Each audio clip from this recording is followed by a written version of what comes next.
Welcome to solverfy.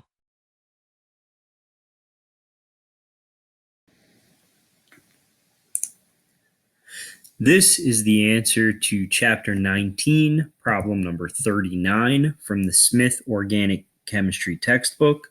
And this problem asks us to look at these three sets of three molecules each and to rank the compounds in each group in order of increasing basicity. So what I'm going to do is I'll use the numbers 1, 2, and 3. So 1 will be least basic. 2 will be intermediate, and 3 will be most basic. Okay, and in order to do this, we need to remember that basicity is sort of the opposite of acidity. So the more unstable an acid, the stronger it is. The more stable a base, the stronger it is. So the things that increase acidity are going to decrease basicity and vice versa. So looking at group A here, we have two molecules with bromine substituents. Bromine is going to be electron withdrawing. So that's going to serve to destabilize these bases and make them weaker. And then we have a group with, or a molecule with a T-butyl group, and that is going to serve to stabilize the base and make it stronger. So very obviously, this middle molecule is going to be the strongest base.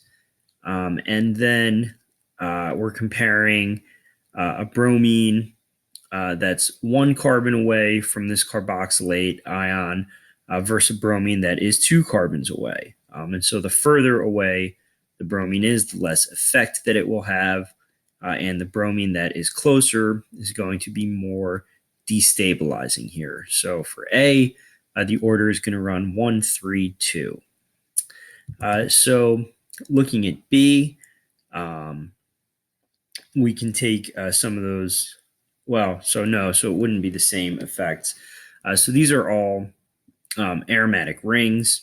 And so we're comparing basically the affinity for deprotonated oxygen for a proton versus a deprotonated primary amine versus a deprotonated methyl group.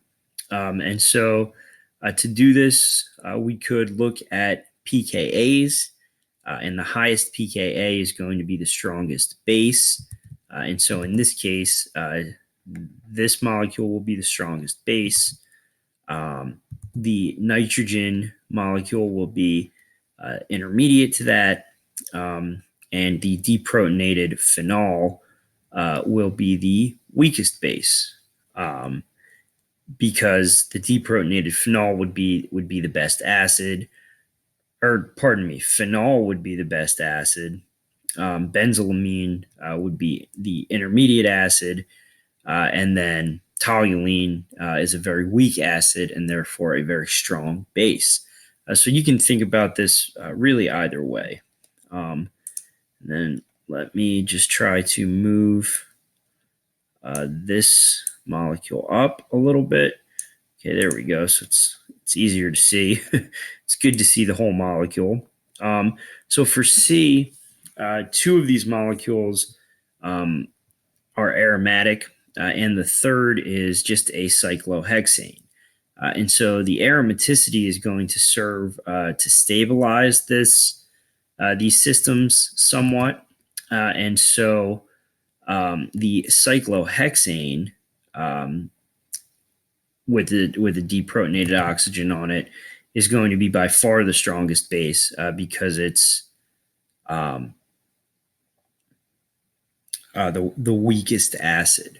So that oxygen would be much less likely to want to deprotonate because there's not the stability stabilizing effect of the ring there. So the cyclohexane is going to be the strongest base because it would be the weakest acid. And then the phenol, the deprotonated phenol, is going to be the intermediate. And the deprotonated nitrophenol is going to be the weakest base because it would be the strongest acid. The nitro group is strongly electron withdrawing, and so it will enhance the acidity of that molecule and therefore decrease the basicity. So for C, it's going to run 3, 2, 1. Yeah, and so again, you can think about these molecules really in two different ways. So you can think about the most stable molecule is going to be the best base, or you can think about the conjugate acids here. The strongest acid is going to be the weakest base. And that's the answer to chapter 19, problem number 39.